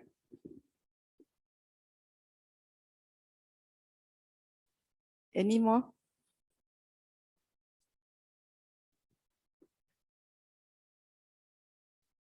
Okay, what's the last question? We just finished with the last question. She asked what about the judge who meets out the sentence, the death sentence? Oh, right. So the judge is a person.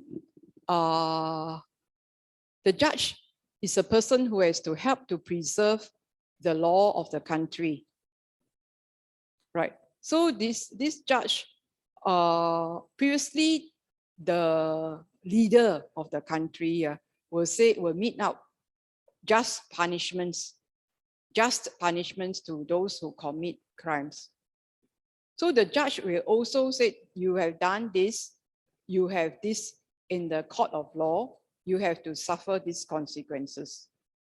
So they would have to look at all the evidence to say that this person is guilty without doubt. So he has to perform his livelihood. And when he say already, so there are instances that have been wrong judgment, right? So we all don't want to be in the judge position. We all say that we don't want to be judging. So it is a difficult task. So the best task is to judge yourself and not judge others too much. Just to say what is wholesome, what is unwholesome, what not to do.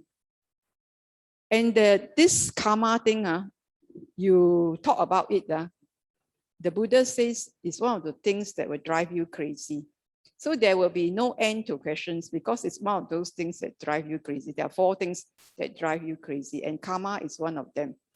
And the other one I remember was that the extent of the Buddha's abilities is the others, because you would not be able to phantom the extent of the Buddha's abilities. And karma, because it's changing all the time, it's not fixed, because volition change. So there's no fixed effect.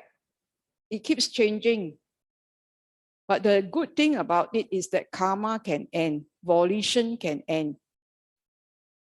Volition can end. You can let go of volition. You want to take a break? Okay. No more questions, right? No more questions. Okay. Yeah, so we will take a 5-minute break. Okay. Yeah, 5-minute break. Then we come back at 4:30 for another meditation session led by Dr. Ng. Okay.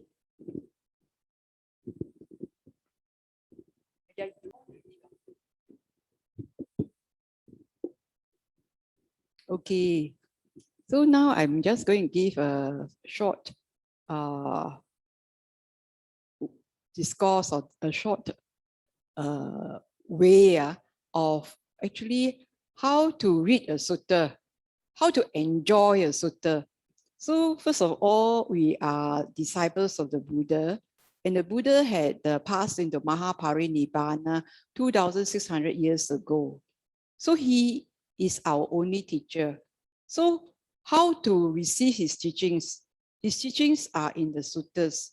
So we have to listen to him by reading the suttas. So sutta reading is a very important karma action. Reading the suttas is an important action that you have to perform in the life of a Buddha's disciple, because it is through reading his suttas that our wisdom may grow. And the wisdom, if you read widely about the suttas, then the penny may drop. You know, when you read, and when you read, it then resonate with you. It may not, the insight may come when you're reading, or much later when you're doing something. Then it reflects somehow that, hey, the previously I read this in this sutta, it's exactly how it felt. So it is very good that we can have access to the suttas. Now with the internet, etc., I think it's very easy access to suttas. But I myself, I love to read the hard copy. And Christians read their Bibles, Muslims read their Quran. So we Buddhists, we have to read our suttas. So we read the suttas that are of the Theravada tradition, because these suttas are compiled in the first Buddhist council. So then if you read these suttas, and then we also have to read it with a discerning mind. So discerning mind to check against our experiences. So how to read a sutta is like somehow like doing an English paper. First you read the sutta like a story. I love to read the suttas first as a story. So you read it, the sutta quickly. I mean, you just read once. You just read and see whether you understand or not. So you read once, once throughout. Then you see what draws your attention, right? So you read once and you know the idea what it is. So then after that, you say it. That means you sort of write the essentials. You know the essentials, so you got the big picture of this sutta. You have the big picture. Huh? So you have the essentials. What is this essence that this sutta is trying to tell me? So you just pick up, you read already. Oh, so this is, so then you read another time. You read more and know the essentials. Then later on, you need to write it down. So you write it down and then know what they are. Then after you write it down, you must present it. You must find somebody to listen to you, your good friend or your siblings. You want to share with them. You want to share with them, so then you would understand it better through the interaction. Like you are reading a subject, after that you study the subject, then you will talk to your friend about the subject. They have a perception and you have a perception, then you share your understanding, and that in that way you grow your understanding. Okay, so then this is a growing way of learning. So this is how I do it. So let's talk about the Chula Kamma Vibhanga.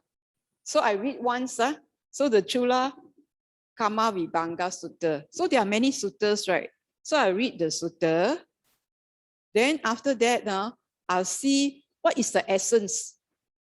First I read once, then I see the essence. So to me, I know there are two essences in it. So it was the old boy, right? Old boy. And then there is the life is born with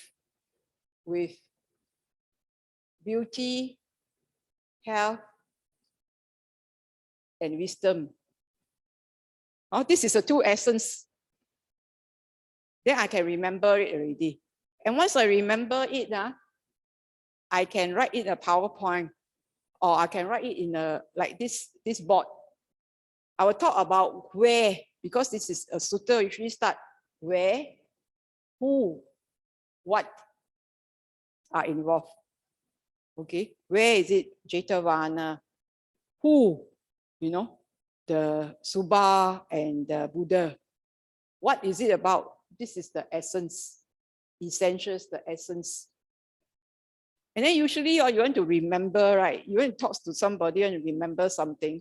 So I usually have acronym one. Acronym help me remember. When I have a funny acronym, I can remember. So old boy, hey, old boy. So you say old boy, so old owner. You are the owner of your action. The heirs of your action. The burden is on you, it is unwholesome, right? Then the origin, and then that's the refuge, it is wholesome. So in that sense, once you have, I'm going to tell it and share it, right? I'm going to tell it and share it. But you must you have to know this is true, You are the owner. You are the heir. You are the origin. You are the burden and the refuge. You know it to be true. Then you can tell it very convincingly to your fellow friends in the Dharma. So this is the essence. And the essence, how to remember. And then when you remember is when you meditate. You are the origin. So this is something that you remember. So even when you do anything, you'll be careful. You are the being. You are the result of your volition. So this is something that you know to be true and you can remember it. So then this other thing you can have something, sometimes have acronym. Medical, we all have lots of things to remember. So how to remember, we always have acronym and it's very funny, you can remember. So this is, life is born with beauty, health, and wisdom. It's very positive, right? But then not life, I mean lifespan. I means influential. Born is, high or low. W is wealth. Beauty, health, wisdom is part of it. So then you have something you can remember, use it, and it's not far from your topic. Then you present, then the others will feedback to you. You don't talk too much about this because it's very simplest, very simple thing. You kill or what, this is very simple. So there is not much response. But there is, if you talk about this in a critical sense, if you now want to criticize this sutta, then, or you'll be very discerning because Kalama asks you to question. Okay, so for example, lifespan or sickly, health, sickly. So the other part of it is that when a person is sickly or has a short lifespan, then many people speak insensitively. So his illness because he bad karma. His short lifespan because he bad karma. So I said karma is but 1/8 only of the conditions of death. So you have to be very sensitive. So the thing here is this person it is not absolute. You see, this is not absolute. And that we should not view people too badly when the person is sickly, or because there are more than just this only. There are a lot of depending conditions why this person is sickly. Maybe he worked too hard. People die from too much work. They just work and work and work. They don't, there are people who work excessively in Japan where they just die from working. And I think in the Wuhan, there's some people who actually die because they overwork, because they just work. They're just so driven, they just forget to look after their own health. So here we do not want to judge. So the second sutta supports to tell you don't judge anybody's whatever conditions they have. You just, if they have beauty, wealth, then you just rejoice. But you do not have to say, oh, it's your bad karma. So the only bad karma is that we are born. Because once we are born, we will have sickness, aging, disease, and death. So anybody will have, you should not be sort of like excluded. This person must have done bad karma, that's why I have this. Not like that. So it must be embracing of every being, so that every being can maximize the potential that as a human being. So this one, you say this, you also have to be very careful that you don't have the burden to say that this is your bad karma. Cannot say that. We do not know. We just embrace every human being as they are. Because whatever it is, it can change, as we notice from the second sutta. So then this is why this is called a shorter discourse. So you have a big picture. So this is how we want to not just end at you, where you just read the sutta and end at you. You always have siblings and children, and it's up to you how to be creative to tell your story. So sometimes when you want to tell the story, you can imagine, Subha coming. So you got a background that Todiya, so you know the background. That's why he asked such a question. Why are being superior and inferior? There was a background of his father. So we know. So when you see him, then after that, you hear all this story, and then you also can hear what the Buddha taught. That's how you imagine you are in the setting. You imagine you're the setting. So you enjoy it, you are in the story. You can imagine all like that. Then you can understand the teaching. And then you feel that you are in the teaching. You understand the teaching well. So it is reading and sharing. Then you must have the big picture, the essence. You must have the essence of the teachings. So the essence, then every time you read it again and again, things will appear to you more and more. The first time you read may this only, you know. Then another time you read got some more things. Because as your mind mature, your seeing becomes better. So this is how you read a sutta. So like the second sutta, the Maha, then there's so quite messy, right? But you just pick up the essentials, then you're not too messy. Right? So you take all he keep repeating because they have to repeat. They don't write, they're very green, you know. They don't have like writing so much, and then they carry their teaching, they carry it all in their mind. So then in order to enhance it, they just repeat it. You know, when you do something repeatedly, you get better and better at it. So they all repeat the words of the sutta in their mind. So that's why it's so like repetition. But Majjhima Nikaya is a shorter, it's a middle length. Okay. So is it clear enough? Okay. Can think that then we have about 10 minutes. You want to meditate now or you want to puja or what? Because 5 o'clock is the end, right? Okay. So usually after when you read a sutta, you can actually meditate on the sutta.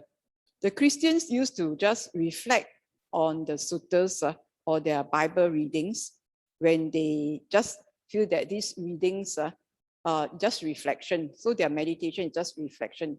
But there are in the suttas some where you can meditate on, right? So we will do for the Rahula, Ambalatika Rahula Sutta, how we use the sutta as a means of meditation. So we will end at what time? You want to end at what time? 5, okay.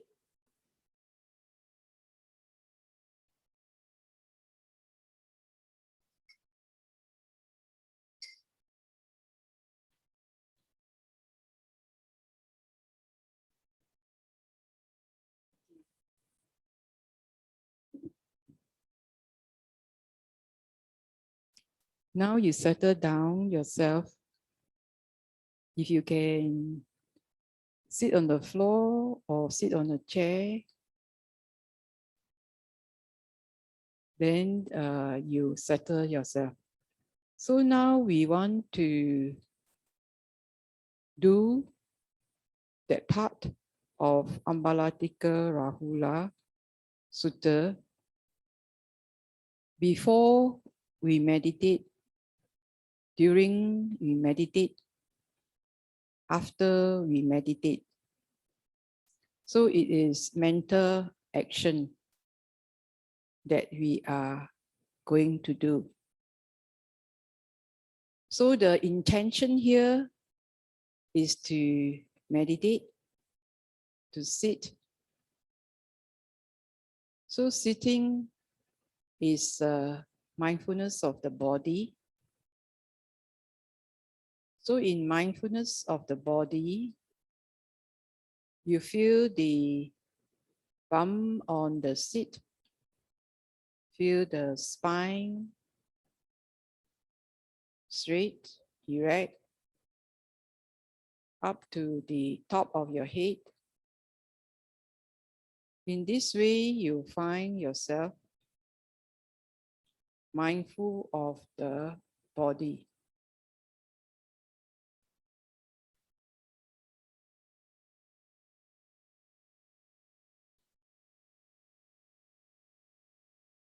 When your intent is to be mindful of the body in the sitting posture,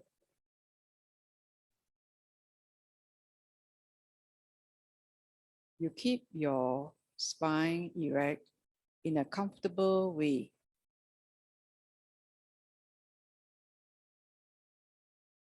So this is posture.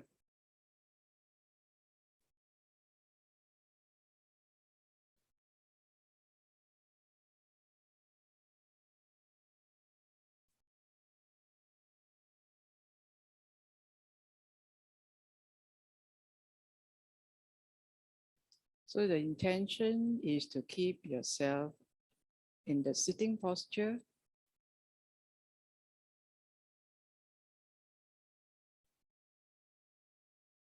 Alert.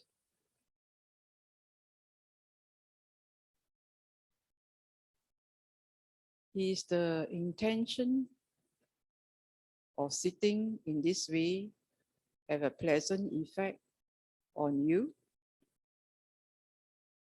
Is the feeling pleasant?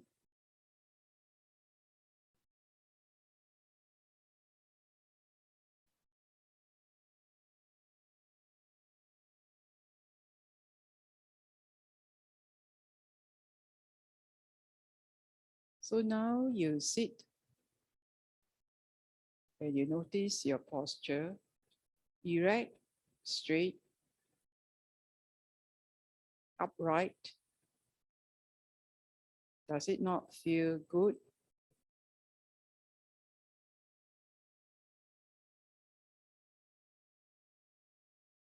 So the sitting upright, doing it during, you are in the process, is during.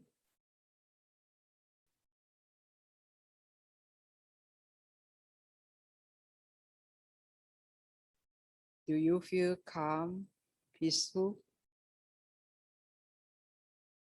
alert?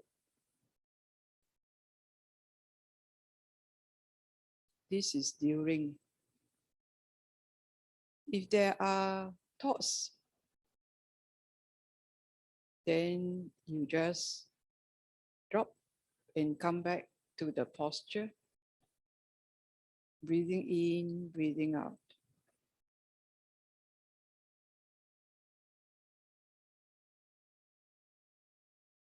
So you stay in this sitting posture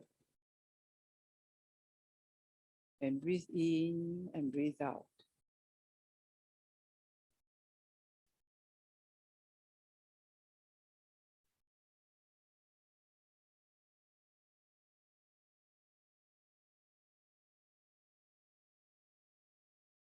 So you are in the present,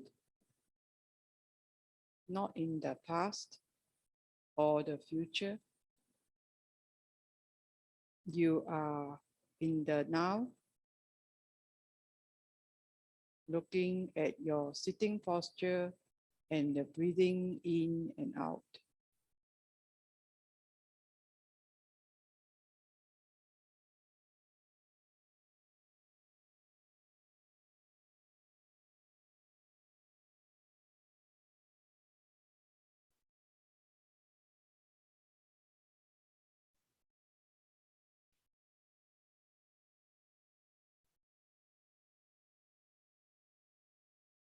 Just breathe in, breathe out.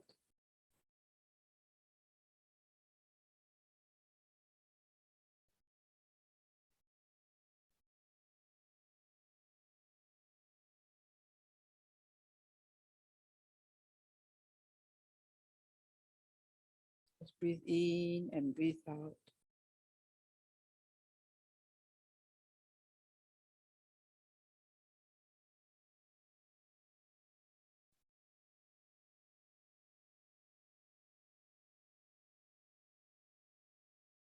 So as this is just a short session, as you're to end at 5, you reflect now after you sort of knowing that it's end soon, that is this mind action wholesome?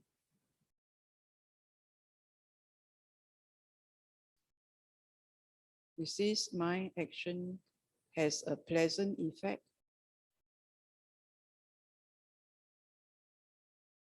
Is this action of the mind staying focused on the bodily so-called formations of the posture and the breath gives you the sense of peace and happiness? and calm.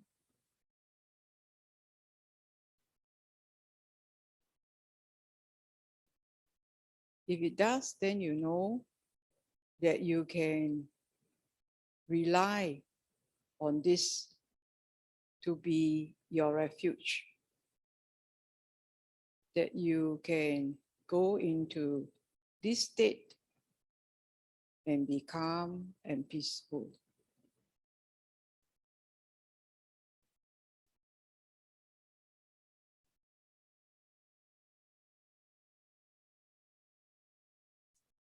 So breathe in and out and enjoy this state.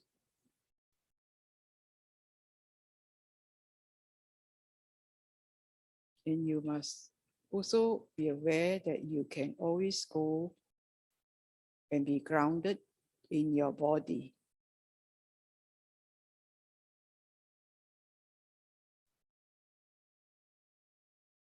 Okay, we shall end the session. You ground yourself before we do the ending puja. You come back to this entire body. Breathe in, breathe out, relax.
Hey everyone, we shall begin with our ending puja.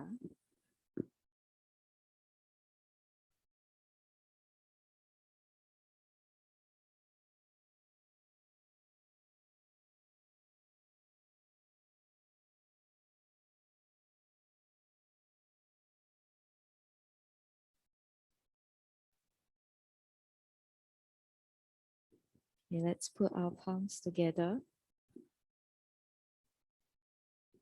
Dedication of merits. Now let us invite all sentient beings to participate in our quiet merits.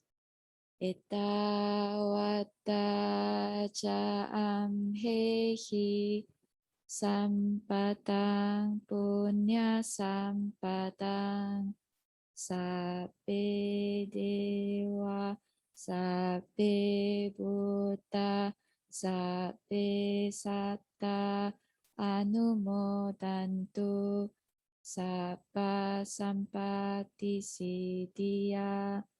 Whatever merits which we have thus acquired, may all beings partake of it. May it contribute greatly to their happiness. Idang vo nyati nang hotu sukita hontu nyatayo. Idang vo nyati nang hotu sukita hontu nyatayo. Idang vo nyati nang hotu sukita hontu nyatayo. Let this merit accrue to our departed relatives, and may they be well and happy. End of service dedication. I dedicate the merits which I have accumulated to the cultivation of my mind, in order to bring happiness and benefits to all sentient beings. I dedicate the merits to my parents, relatives, friends, colleagues, and my adversaries, wishing them long life, good health, happiness, and prosperity. May we never part from the triple gem, and may we always walk the path towards enlightenment. Rare collection on virtue. If this day or in the past, others have done me wrong with body, speech, or mind, whether greatly or only little, whether through malice or lack of tact, I here and now before the Buddha sincerely forgive them and let go of all my grudges. I forgive, remembering how often I too have been at fault. I forgive, realizing how quick I am to take offense while expecting my faults to be forgiven. I forgive, knowing that to hold ill will is to cause myself greater harm than others can do to me. I forgive, resolving not to speak about this wrong to any other beings. I forgive, knowing that desire for revenge only brings the heart turmoil and agitation. I forgive, knowing that, like me, that person is still burnt by greed, hatred, and delusion. May my forgiving help me to forgive again tomorrow. May my forgiving encourage others to forgive me. May my forgiving foster detachment and kindness and help in the freeing of the heart. Sumangala Gata. Now let us chant the verses of auspicious blessings. Sabitiyo vivajantu sabarogo vinasatu mate bawantwantarayo suki digayuko Bhavatu sabba mangalang rakhantu sabba devata sabba buddhanupavena sabba dhammanupavena sabba sanghanupavena Satta Suti Bhavantu Te. May all misfortunes be warded off. May all ailments cease. May no danger befall you. May you live long happily. May there be for you all blessings. May all the devas guard you well. By the power of the Buddha, Dhamma, and Sangha, ever in safety may you be. Closing homage. Arahang Samma Sambuddho Bhagava Buddhang Bhagavantang Abhivademi. First bow. Swakato Bhagavata Dhammo Dhammang namasami. Second bow. Supatipano bhagavato sawaka sangho sanghang namami. Third bow. The Lord, the perfectly enlightened and blessed one, I render homage to the Buddha, the teaching so completely explained by him. I bow to the Dhamma. The blessed one's disciples who have practiced well, I bow to the Sangha. Sadhu, sadhu, sadhu. Sabbe sata bhavantu sukhitata. May all beings be well and happy. Sukhihontu. Okay, so before we end the session, let me just share the upcoming talks for the next few Saturdays of October. So we have on 16 October, we have online boarding session for the youth. And then on 23rd October, we have a talk by Venerable Sudhamachara. He's a Japanese monk based in Japan. And he'll be giving a talk. The topic will be on equanimity and mindfulness. Then on 30th October, we have another online boarding session. Yeah, so that's all. Thanks everyone for joining. And thank you, Dr. Ng, for giving us your time. and sharing with us so many insight on karma. Okay, thank you everyone. Hope to see you next week. All right, we'll be closing the session. Bye. See you. Have a good day, everyone. Thank you.